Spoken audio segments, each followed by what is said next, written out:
What's up, y'all?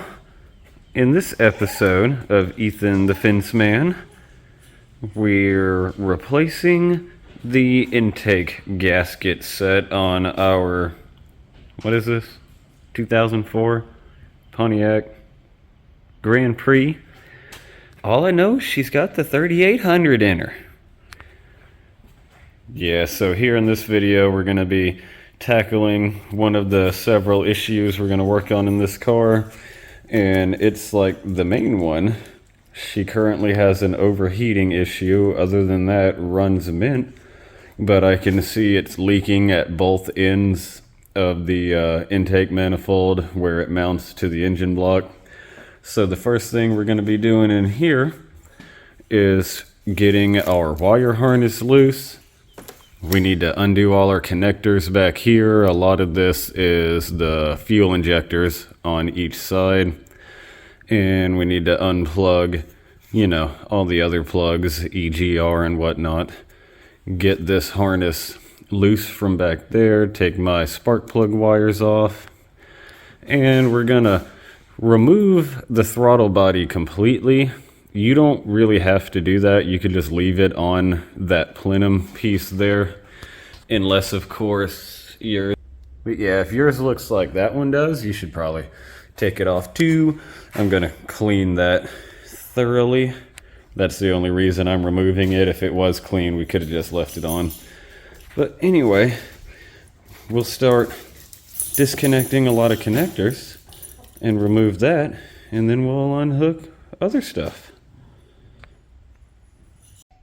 All right. In figuring out my wiring harness here, you definitely need to go this way and unhook it from everything so you can take the whole harness and lay it out toward the front of the car. On account of she ties into the rest of the harness down here, and there's no disconnect that way. So the only direction you can go is like that. And it looks like this guy hooks to these two guys, the fuel injectors, the alternator, and the O2 sensor back that way. And it goes down and hits a couple more electronics. So I'm gonna go ahead and jack up the whole front of the car in the air, which will make it better on my backside. Working down here anyway, because she's a car. And I'm going to take that passenger side front wheel off and see if I can't get better access and more light and whatnot down there on the other things, because that wire takes off down here, hooks to the O2 sensor, then it goes down, and it feels like she takes off to 2 or 3 different connectors. So we better get our peepers down there and know what we're unhooking to make sure we plug everybody back in right. Alright, got her up on the jack stands. And yeah, this right here is why we removed the throttle body. Yeah, so that's a lot cleaner. That will really affect your idle. Oh, fellers, when you get a load of this. I bet a lot of you GM fellers already know what I'm about to tell you about when you seen the power steering bottle right there. Yeah, I was thinking to myself, she was low on brake fluid. Power steering feels odd, so I was like, I bet she's low. Then I started, well, where's power steering fluid reservation? Where do you put the fluids in at? Fellers, didn't take me long to notice that's the power steering pump. Let me grab my light here. The reservoir is right there. Yep. You just move this hose and that hose all out of the way, and yeah, right there. There you go. My hand is on the power steering pump reservoir cap. And I also would like to point out that there's normally a coolant reservoir expansion tank right there. That guy. That takes up a small amount of room. So you're supposed to be able to come in here, not over here, because spot is taken, but like back here, and like slide down here, and then pull that stick out, and then check your fluids. And yeah, she was low. I guess all in all, it's not impossible, but fellers, we couldn't have did a little. Like my old lady's car, the Vic, has power steering pumps down low, so Ford has some lines coming off of it, and then there's a tank like up here by the fender, you know, so you can see it and get to it. Y'all couldn't have put a power steering fluid little reservoir duty die right here with a little cap right down to right to. Nope, I guess not. Then again, I guess when your fasteners. When you don't buy real fasteners and you just stamp them out of a piece of sheet metal, you can't expect the remote Philly tank. Now, down here with the wheel off, this wire right there, that's our harness in question. So coming down here to find everywhere it goes and undo all the guys, right here there appears to be probably a speed sensor. Yep, right here there appears to be probably a speed sensor right here in the transaxle. That unplugs from there, and there's wire harness to right here, that guy covered in oil and power steering fluid. That's stubbing right off of the oil filter housing, so that's probably an oil pressure switch. And right here there's another connector for a wire that takes off yonderward somewhere, and then I believe that leaves me with the last wire. See him wiggling off over there? Yep. This guy is the harness that runs to your second O2 sensor, the downstream behind the catalytic converter feller. Put the connector in a really neat spot. It's like hidden away behind this heat shield, but you can squeeze the little connector guys together right here and push them through. And when you unhook another spot up the hill here, there's a little metal clip that holds the harness to a power steering line. You might be able to. Anyway, it's up there. Yeah, you take that clip loose, and it gives you enough clearance to pull this guy this way, and then it looks like this little pin has to be removed, and then you can unclip the guy and fish that wire that way. So that's like the farthest extremity of our wiring harness. All right, now after you get all those unplugged and very carefully pull that harness up through here with both hands down in there, one pulling and one working all your different wires around the pipes and stuff on your way up. You don't want to snatch on any of these guys. They're old, and the fact that they still connect is a miracle in itself. Anyway, now that that's up out of the way, that's what she looks like all hung over the motor.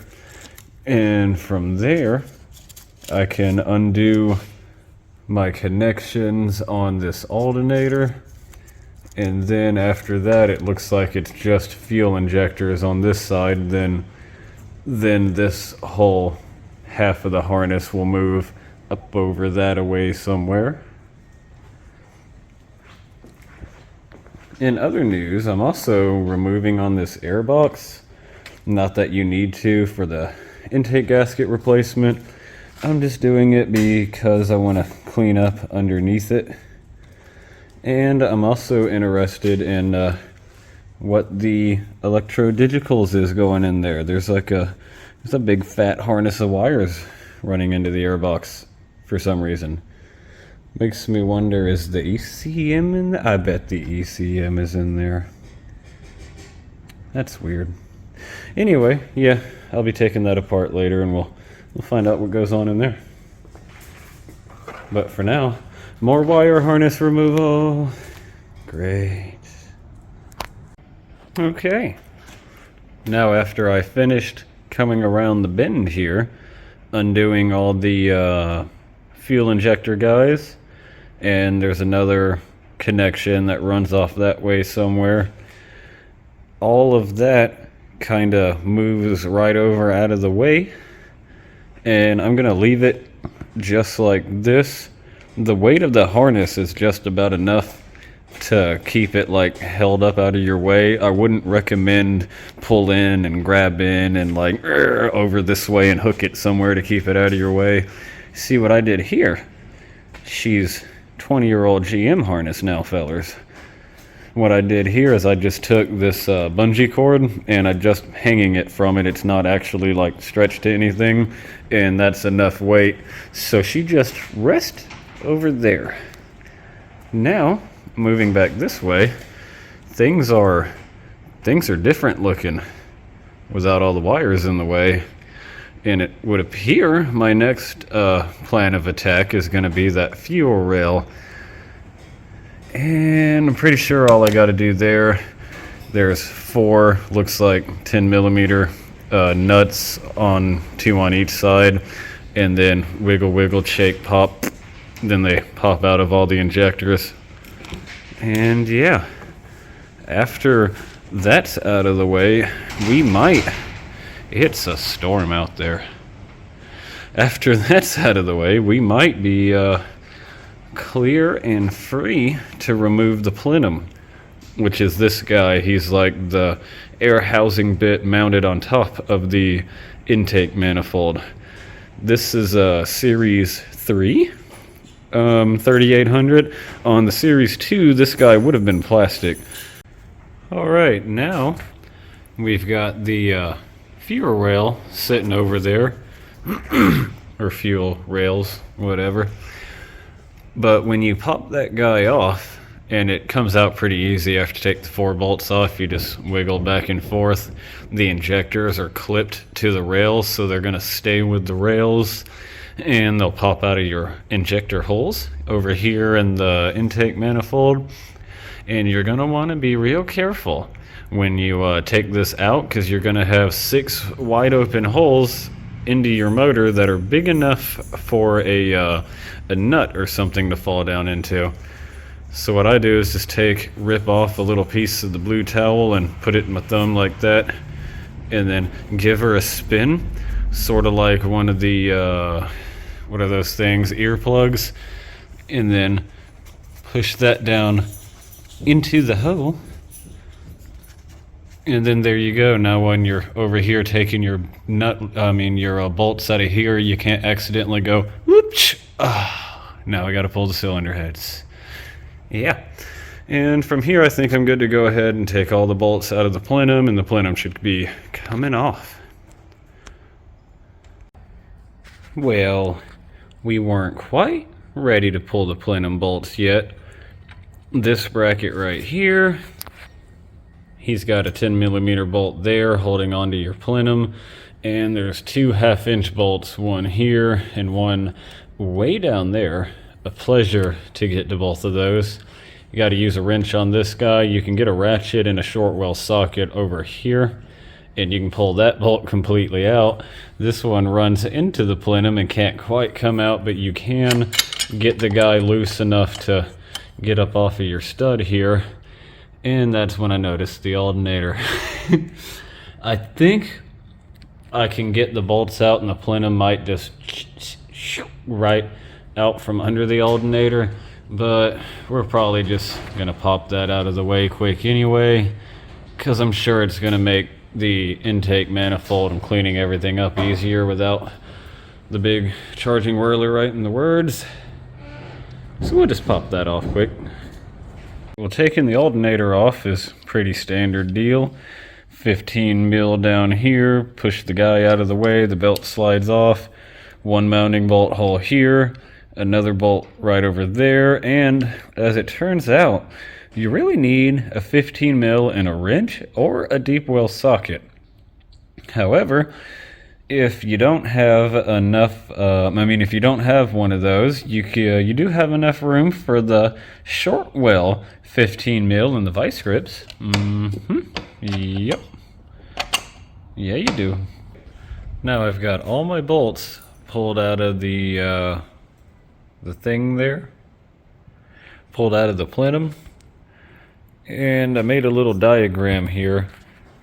All of these guys in the middle and that one bolt are the same, but so I don't have to think about it later. This one, and that one are all unique to their one spot on account of their different links and whatnot. So yeah, handy dandy little thing to possibly do right there. So that's what she looks like with the plenum pulled off. Looks like 230 some odd thousand miles. I believe the next step here is going to be our thermostat housing over there, and this guy here. I got to look into what all exactly is supporting the motor and whatnot, and find out if I can just pull this off, or do we need to put a bracey brace type of situation in place, put a jack underneath. I don't know. Anyway, this guy's dirty. And I can see right here I have more of the milky fluid. So I don't know if that came from an oil passage. It almost looks like coolant might hit these two ports. I just wouldn't understand why, but it probably does.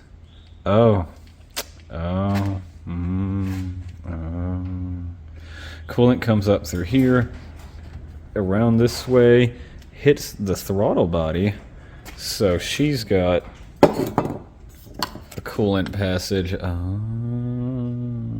That's one of those anti-freezing type of situations, I bet, when she fires up in the morning.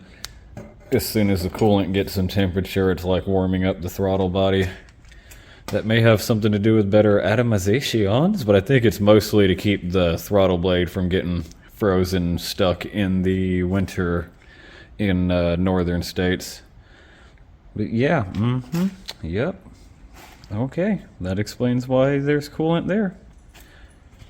I don't think that's going to be my leak issue, though. I think the coolant is just, milkshake. I think where the coolant's actually getting into the oil is going to be under this guy, under the intake manifold. So I learned something here quick.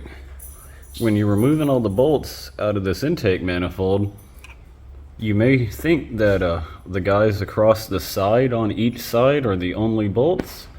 However, there's two of them here, one right there, and one on the opposite corner, hidden down here. We found those right quick, but it took me a while to realize here in these corners, underneath that pile of oil, I've got that rag in there to soak it up like I just did over here.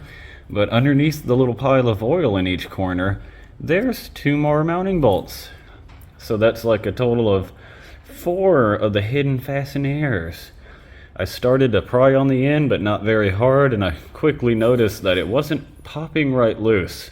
So I started investigating really hard, and finally I realized, wait a minute, the little puddles of oil, I can't see underneath them. There they are.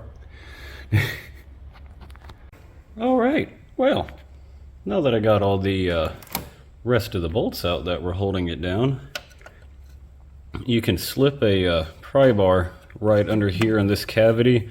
Then you're like prying on the top of the transaxle bell housing in between it and the lower intake here. And yeah, check that out, fellas. Take all the bolts out, she lifts right off. That's what I expected it to do, as bad as it's leaking at both ends. But yeah, just so you know, if you think you took all your bolts out and you start prying and it doesn't just, see our seal right there, if it doesn't just immediately lift right up, something's wrong. All right. And when you come around here to the front of the car and you start to go lifting this guy off, don't go just up with it. Back here, under that wiring harness, there's this little tube elbow piece guy. Maybe, yeah, there you go. Him right there. You probably could remove this assembly, which is a weird thing. It's like a alternator bracket / tensioner assembly, and it also has the 2 heater hoses pipulated right through the guy. That's weird. But that's why this elbow is here, and down there's another elbow where she ties back into the block. This one seems to just, yeah, go straight into the intake, and then she must hit coolant passages inside there. But anyway, what I was getting at is when you get your guy all bolts out and pried loose, lift it up a little bit and do the wiggle the woggle back and forth and pull it that way, because that little tube doesn't seem to easily like turn upward like I thought it might. So I was like paying close attention to that as I lifted up on it, and it seems like if you just go up with the manifold, you're gonna break that little corner piece. But if you just do the wiggle woggles and pull it out this way, she comes right loose, and then you can lift her out without breaking that thing. All right, now we got the lower intake manifold removed on. That's a lot of cleaning here in a minute. But check it out, the situation. I'm pretty confident right here, and is gonna be the places where our cooling system was infiltrating the oil department. What a funny looking little twisty curvy device. Does that do the spin? What? It's like a big old jack shafty type of situation. Don't know anything about that. Anyway, yep, that definitely seems like where the coolant problems were happening, and that would explain why she runs like a new one with no misfire power issues, no stumbly stumbles. It runs smooth. That's what led me to believe we didn't have blown head gaskets, and this was where the coolant was making its way inside. And you can look down in there and see somebody tried on the stop leak. That didn't help. Also, when I lifted up on it, I noticed that these gaskets like just lifted right off. They made no good seal. So that must be what happened here. More than likely, they never replaced on their coolant. The Dexcool got acidic. She ate away at these gaskets that sit here, and then the coolant pressure from the system is just blowing coolant straight into the crankcase. So now we should be able to clean up everything real nice, and then put our new gasket set on. Woo! And start putting this guy back together after a couple hours of cleaning on it, because that's bad. I'm cleaning up on our intake manifold out here, and I thought this was pretty interesting where our pipe comes in for that heater hose elbow. That coolant travels down the bottom side of this guy, and that's how we get coolant to the back side of the intake manifold to route those passages up into the throttle body. So that was cool. And I also noticed that two of these intake ports, coolant ports off of the block are unused in the intake manifold. So these two near the front of the motor just block off and stop the coolant flow, and these two actually have the coolant flowing into the manifold.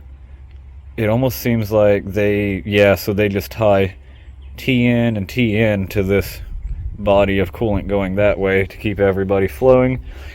I guess that might have something to do with why these didn't blow out so bad and these did. The coolant has to just go here and stop. Yeah, that may not be the smartest of designs. Probably should have just blocked off the ports in the block, but either way, that's neat.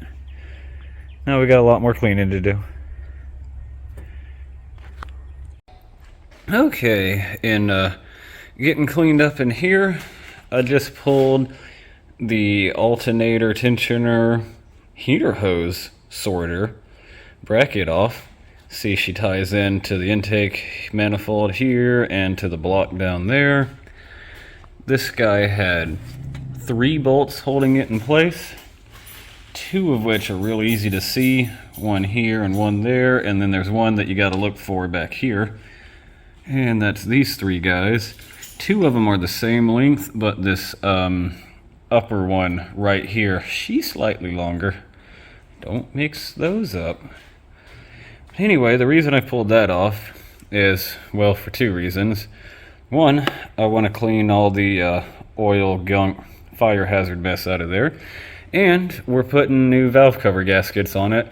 And it looks like it'd been a real pain to remove that rear-facing valve cover with this guy in place. I think you maybe? No. Maybe. You maybe could have did it if you could get to that other bolt. But it just seemed like Wi-Fi'd it. You know what I mean, fellers? She's 3 bolts, and now we can clean more gunk out of the way. This is nasty. Alright, well, got my intake manifold cleaned up really nice, and then I discovered, fellers, this car has froze without the antifreeze in it. We had a big old fat long crack where it wasn't real wide, but it was a long crack all along there. And yeah, a new intake manifold is $500, so might be able to find one cheaper at like a used auto parts place. But anyway, before we go sinking a bunch of money into a new intake manifold, I slathered on the quick steel putty there because we need to verify that our block isn't trash, because we know it runs good, but we haven't ran coolant in it. So I've sealed that up temporarily, like maybe permanent, probably not, more than likely temporary, for testing purposes only, unfortunately. That way we can finish cleaning up and put everything back together, and then we need to run it a whole bunch through the heat cycles with the system full of coolant and with fresh oil in it. And we need to verify that our block isn't cracked, because this car has definitely froze. And that's not good. But anyway, yeah, we'll do that, put it all back together, run it a whole bunch, make sure she doesn't have more cracks and cooling and leak issues. And then if it doesn't, later on down the road after this video, we'll get to source a new manifold. And she'll have earned a new intake manifold, but we don't want to go spend a few $100 on one to mount it on here and find out the block's cracked. So yeah, in other news, I pulled this rear valve cover off. She was back there. And then I learned, you may have noticed the hole in it. That's not factory. But then I learned that one of the goofs that worked on this car before screwed up when they were mounting the alternator, and they must have put the wrong bolt in the wrong spot, because, yeah, it went in too far and poked a hole in the dang old valve cover. But good thing we've already got the steel putty out. That's actually really, really simple to take care of. We'll just blob some of that steel stuff in, and this side and from the other side, and there you go. That one's no big deal at all. I'm not worried about that one leaking. That's going to be fine. That's probably going to be a problem. Great. On the right side, hey, look at it. Simple little push rod V6. Yep. Oh yeah, and if I didn't show you yet, she's getting cleaner, huh? You can see the power steering guy now. Yeah, so that's nice. Oh yeah, and in other news, she's gonna look nice anyway. We got a few parts painted up. When I seal that hole up, we'll paint that guy, and I'm in the middle of painting the other valve cover. So hey, at least if our block's not trash, everything's gonna look really nice. And if she passes all her tests, when we put a new intake manifold on it, it'll just be smoother. So that's good. Hole in the valve cover? Where? Don't even know what you mean. Alright, fellers.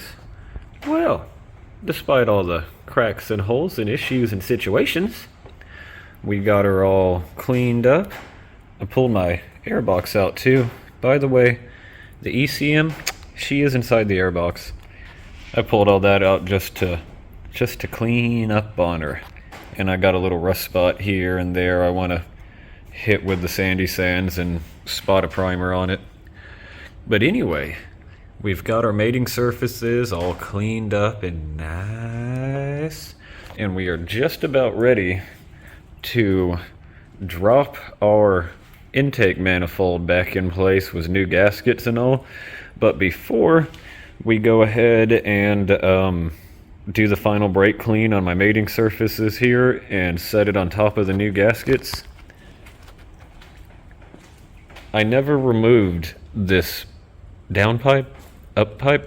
She's a down pipe, but it goes in the upward direction. But I never removed that. Connects the two manifolds together so the exhaust can go out the back.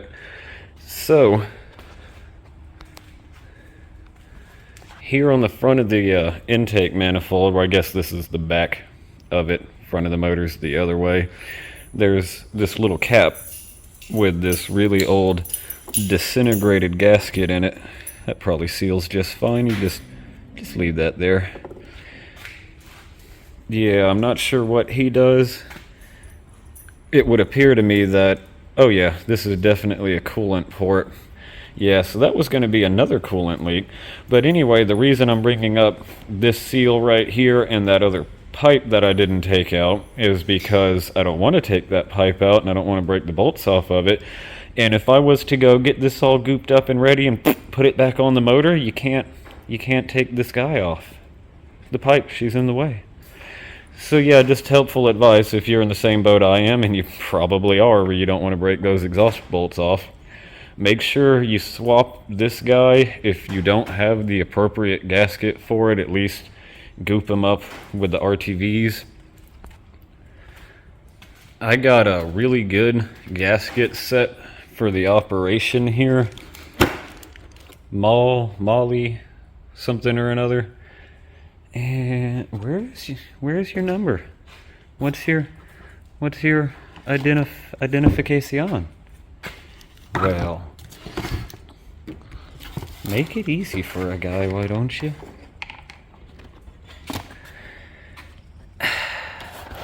It's way over here. Yeah.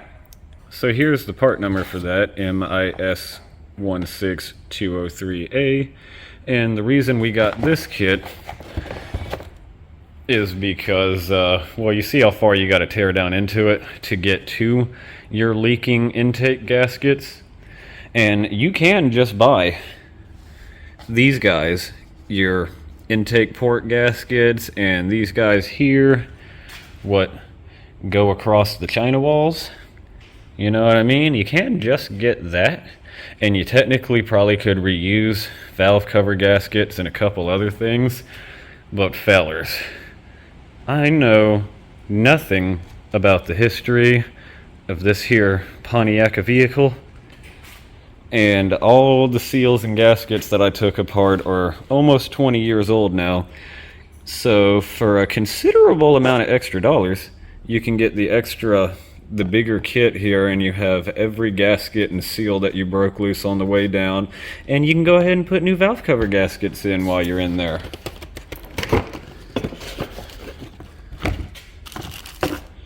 And it does seem to be a very quality set, I believe. Yeah, these guys down here Well, no, I guess they were the same material. I was thinking these were paper. I swear I read somewhere that OEM intake gaskets had paper in them. But yeah, they seem to be a super quality guy.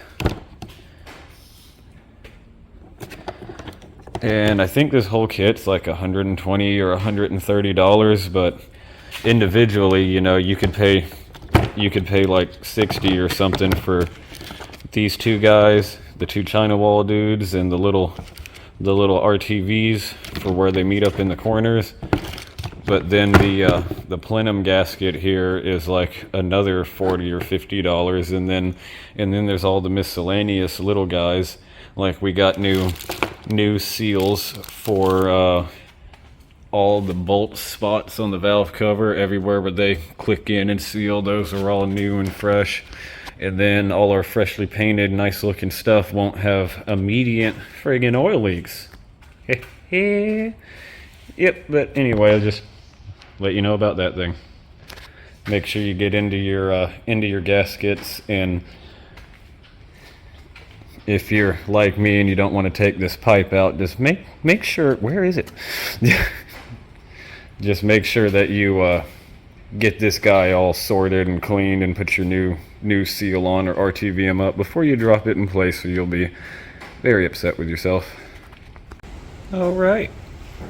Now we're over here getting ready to put our gaskets in place, and these little China wall guys have these little posts in them that go into those holes, and that thing comes down here. You'll get those holes lined up, and then see these corners, they'll flip down under the head gaskets here on each side, and then the other gasket meets them here. And this stuff is to seal the corner between the two. And what I'm about to do here is probably completely unnecessary based on the design of that seal, but I'm gonna goop up the corners and run a little, you know, smooth layer across of the stuff too. Even though that probably isn't necessary, because the seal is made for it to sit in the corner and the oil to hit it and run down it, sort of like the drip edge metal on your roof. So yeah, I probably don't need to run anything under there, but it was leaking. There's a bunch of stuff in the tube. Let's use all of it. And I think I'm gonna go up here and do a little thin line around our intake ports, and especially around our coolant ports where we had our leakages. So yeah, I'll do a smooth everywhere, set the gaskets down, and then we can do the thing. We can put the lower back in the lower spot. And that's what it looks like when they're all seated in place. And also, you see these little tabs right here and there on both sides. There's locating holes here, just like on the China wall caps. And before you goop everything up, make sure you take a pokey tool and those holes are cleared out, so you don't have to go putting your gasket on and go, oh my god, it won't go down. Take it off and clean them out where everything's all, your stuff's hardening. Forgot to mention that. But yeah, we're about ready for one more dab on the top side in all four corners, and set the old manifold in and find out how much it leaks.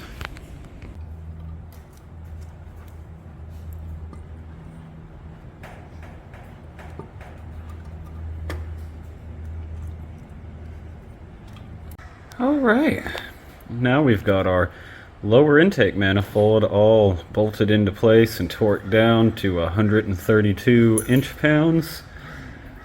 Definitely a good thing I got the little inch-pound torque wrench, because these GM cars use the heck out of it. And make sure you pay close attention to your tightening sequence on this guy, because you can mess up. It's just like everything else that tightens down, it needs to go down evenly. And the tightening sequence was 1, 2, 3, 4, 5. Down here, not this one, down here, 6, and then 7 down there, 8, down there, and then 9, 10, 11, 12. Yep. Don't forget all the other bolts. Alright, so I went with that rear facing valve cover next. Seems like the plenum's going to get in the way of working with that.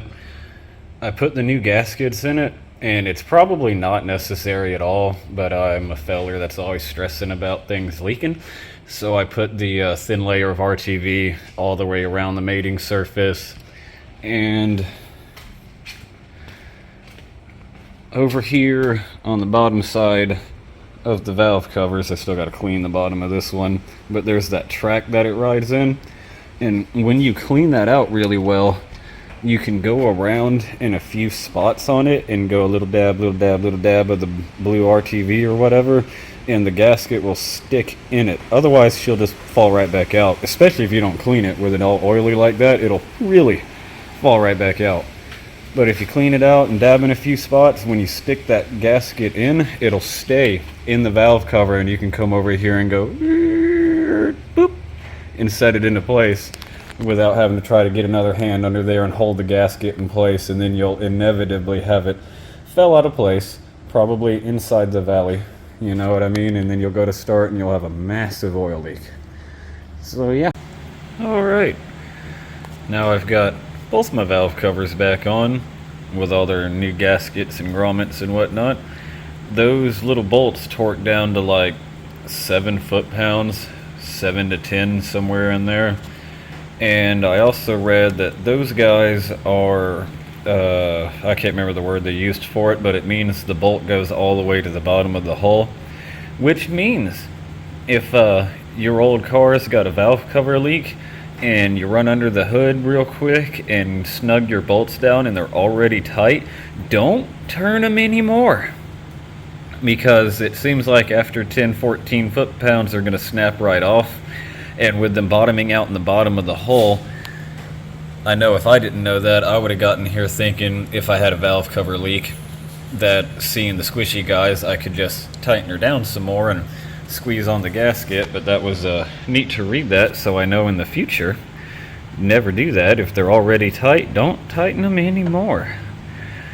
And then moving forward over here, I got our silly little EGR pipe back in place. As much as I'd love to just put some pennies here and there and seal that off completely, I'm gonna reassemble the entire car, leave that dude unplugged, and see how many times the code comes back, because my buddy would love to not have the EGR fill in the intake system full of crud anymore, that all the excess carbon buildup. So yeah, after she's all reassembled, I will make sure that having that guy unplugged, I read online that it throws a code once and you can clear it once and then it never cares again. If that's true, then I can come back in, pull these bolts, take that little pipe out, put a penny in there and put a penny in there, and then it's just not a part of that anymore. I could also remove on this guy, and I think there's a way to remove the big mount from the guy, but realistically you could probably just unplug it and clear the code and EGR deleted, fellers. Hopefully. But yeah, now we're to that point. I got all my mating surfaces cleaned up really nice on the top side of the lower intake manifold. Re-vacuumed out all the stuff I got off of it doing that. And it's about time to put the plenum hat upper manifold thing back on. Normally I would go in the exact reverse of the way I took it apart. So normally I would put the alternator mount slash heater hosey pipolator guy back on, and I'd put the thermostat back on before I went to the hat, but both of those things got the paint drying on them. So we'll move on to the next pretty part. And putting this plenum back in, make sure you don't forget your baffleizer. She's got to go back in place. And your pipolator. This little pipe guy goes boop on the inside under here after your baffleizer's back in. So don't forget those guys. It won't run very good, I bet. Here's what that plenum will look like when it's all ready to go back on. See, there's our little baffly guy back in place. This tube here slides up into that hole there, and the gasket has these spots that clip onto it there. And this is another one of the times where it was completely unnecessary for me to do the RTV all around everything. I'm just doing it anyway, you know? I actually started just going around the 2 coolant ports here, and then I was like, I'll just put it everywhere. Save a leak here or there. Should be completely unnecessary to do that, but you know, just in case the tube was in my hand, I might as well. I'm gonna do the same thing here, which should also be completely unnecessary, although I believe I would always at least RTV around the coolant ports just in case, but the rest of it I'm about to put down should be totally unnecessary. Alright, now we got our big ol' intake plenum guy mounted back down, and those bolts had the same torque spec as the valve cover, 89 inch-pounds, back and forth and diagonalwards in a cross-hatch pattern. And now I'm moving back to the fuel rail failer. I just got it all cleaned up and shiny again, and now we're going to go through and pull each injector off and replace the 2 O-rings on them. But before we put the new O-rings on, we're going to clean them up really nice and probably put the end of them, like set them over in a cap of carburetor cleaner or something. I have to look that up. I haven't really cleaned fuel injectors before, but I know it's something along those lines. But anyway, these guys have little clips here. See, that one's right there. You can actually come over to these with your hands and push on each side at the same time, and they'll slide off. Watch out though, because they'll try to shoot off on you. See, I got a good setup here. They go and the box catches them. You may not want to do that out in the middle of the floor. Alright, here's my little fuel injector cleaning setup. I got that little spot in the middle of the cap filled with some carburetor cleaner, and I dipped the business end with the nozzles down there, and then fill it up here from the top side and let it sit there for a minute.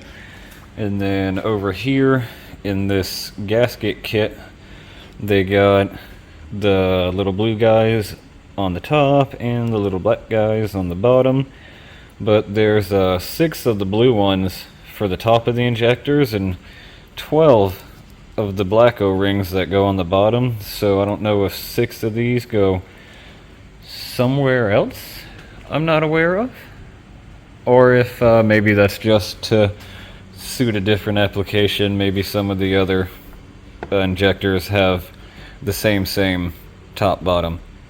Either way, we're cleaning them up and swapping some O-rings. When it comes to getting these O-rings off, I take this little tiny flathead and work it up underneath and then through like so, and then when you tip her over, it works it off like effortlessly. I tried just like pulling it off, and that took a while, and that's a really simple thing. And when it comes to easy now. When it comes to reinstalling them, the new O-rings are dry, so I put a little PB blaster all over the end of it there, and that makes it so much easier to get back up into that spot there. You kind of need to get it going like where the O-ring goes in flush at first, and then after that you can work it all back and forth with moderate pressure, and you shouldn't have to get crazy pushing and pulling on it. And it was the same thing when in the reverse when I took them out. I don't think I told you. You don't really need to just snatch on them super hard. If you apply like liberal moderate pressure and work it back and forth, nice and easy. It doesn't take a whole bunch of strength. And then the O-ring will start like working down, and then you can get more and more back and forth, and it'll pop right out without having to snatch on it and possibly damaging the injector. Just make sure you don't twist on it and get it in a bind, because you can probably crack that thing. One more thing, when you're installing your clips back on your fuel injectors here, make sure you're pushing up on the injector into that seat as you slide this clip back on. If you have the injector up in there far enough, it will the clip will pop right back into place easily, and it'll look like that.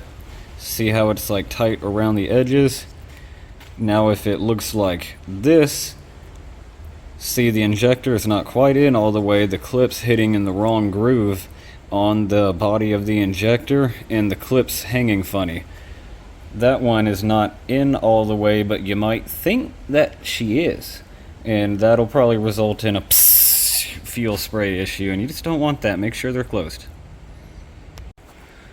Alright, now that we got our fuel rails reassembled, we can hit the 6 little guys down here, the O-rings with the PB blaster to oil them up.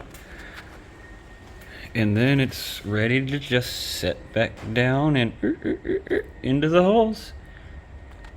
We'll almost have all our holes plugged up after that. In putting the rail back on, I just went back and forth in the X pattern and slowly tightened all the nuts down until I got it all the way down, and all the injectors nice and smoothly went down into place. Now I've got my quick disconnect, quick connect. They only quick in the connect. They only quick in the connect direction. But I got that hooked back up. Boys, she got a complete fuel system again. That's right. And from here we'll probably start to work back into this corner. All right, now we're about to go back in with our alternator mount belt tensioner heater hose organizer, and these were the 2 O-rings off of the ends of the heater hose connections here. It's a good thing we had those in the kit too, because those things were shot. So now all I got to do is grease these up and make sure the corresponding holes in the intake manifold and in the water pump are all clean and ready to be inserted in. And slap that guy back on. Okay, now I've got that mount reattached, the 3 bolts torqued down to 36 foot-pounds, and our heater hoses are back on, so our whole heater hose department is reattached. How about that? Well, except for the throttle body. But anyway, I also got back here, this is the vacuum hose connection, the weirdest vacuum connection too, by the way, all these O-rings everywhere. Anyway, she goes to your brake booster. The kit I've been using also had, where is he? A new O-ring for that. Here's the old one. I sure am glad it did too, because that thing is like flat around the edges. And I'm thinking there's no way there wasn't a vacuum leak there before, because when I undid it, it was just like wobbly loose, but still locked in, you know? Yeah, so I bet that didn't seal well before. That should be a lot better now. And then we'll put something else together, but look at it. Ooh. Now I've got my thermostat reinstalled with the new gasket over there. And now we're putting this doodad back in place, whatever he is. Sensor? Pressure. Maybe that must be a manifold absolute pressure sensor guy, maybe. And our kit also had a new O-ring for him. Now we just pop that back in the hole and it like turns and clip into place. Probably in this direction. Alright. Now I just got that electro-doomajiggy mounted back in place. Judging by the line there and where it's mounted, I'm assuming that's probably what was it called? Evap purge solenoid. I bet that's what that guy is. That thing that opens every so often and lets you suck the fuel vapors out of the fuel system. Anywho, moving on to the alternator now. Getting my last spinny boy in place, why don't we? And we're gonna make extra super careful. Y'all better do this too, that we don't get these bolts mixed up. I already switched them around. This guy's longer than that guy. That's what they had here before, and that's why there was a hole in the valve cover. We fixed the hole, let's not put it back. Alright, quick little tip on putting the serpentine belt back on. This thing had me confused for a minute because I'm not familiar with these motors. Had to look at a photo. But she goes straight up here over the alternator and straight down to the AC compressor. And this is how you're going to want to set it up to get the belt back on. Run around the AC compressor straight down below the crank here, and then it comes up the crank around this way, around the water pump, over the tensioner, and then back down around the power steering pump. And then you're going to take this belt here and hold it like so. Get your hand just like that on the alternator, and then when you put your cell phone down, you've got plenty of room to put the ratchet down there into the tensioner, push it down that way, and then that'll let you pull the belt up and over this guy. Yep. Alright, well, I may have goofed up just a little bit. This bracket over here, it also has like a shield for the EGR, but I deleted on that because we're deleting on that. But anyway, this bracket here, definitely install that after the valve covers and intake and before the plenum. Yep, you can get to that bolt, but not very easily. The other bolt is impossible to put back in with the plenum in place. Luckily for me, if everything works out great with this motor and all, we're going to be putting a new intake on it anyway, so we'll be back into it later, don't you worry. But for you fellers, I'm going to try to remember, while I'm editing all this mess, to tell you that before the plenum goes on, put it up on the screen. But yeah, definitely put that bracket in before the plenum. Oh my word, what up? Now I've got my alternator the rest of the way mounted with its little support bracket coming off of that guy, and it was missing the nut when we got the car, but luckily I got lots of the fasteners and things, and I got my throttle body back in place. It also came with another gasket. That's all the O-rings and things we've replaced so far. And from here, fellers, we are near close to laying that wiring harness back across the everything. We still have upper radiator hose, this bracket here, and our air box and the battery tray. But we might just get that harness all situated back away before I put that big old bulky bracket and stuff in my way here. Alright, now I've got all of my wiring harness reattached everywhere. Now all we got in wiring up here is the spark plugs. And I went ahead and started to change my the oil.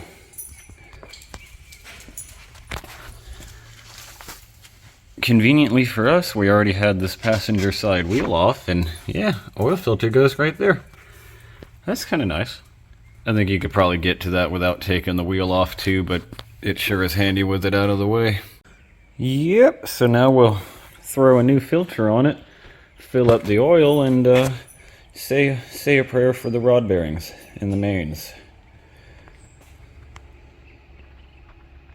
Okay, now we've got all our wires and things hooked back up and everything back in place. Got our battery tray and battery back in there. And we're ready to fire it up. I still need to put my last torquilizer mount on there, but we're going to get to that here in a little bit. I've got a lot of other things I'm doing to this car later, but we're going to wrap up this here intake manifold video right quick. And then if you care to follow on the rest of the journey of the Grand Prix, there'll be further updates on the channel. Anyway, let's fire it up.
Alright, well that wraps up this here intake manifold video for you. Thanks for watching. Comment, like, and subscribe. Follow along for the rest of the dramatic journey. She did freeze. Next we get to pour coolant in it and find out where else it comes out at. Yep. Have a wonderful day now.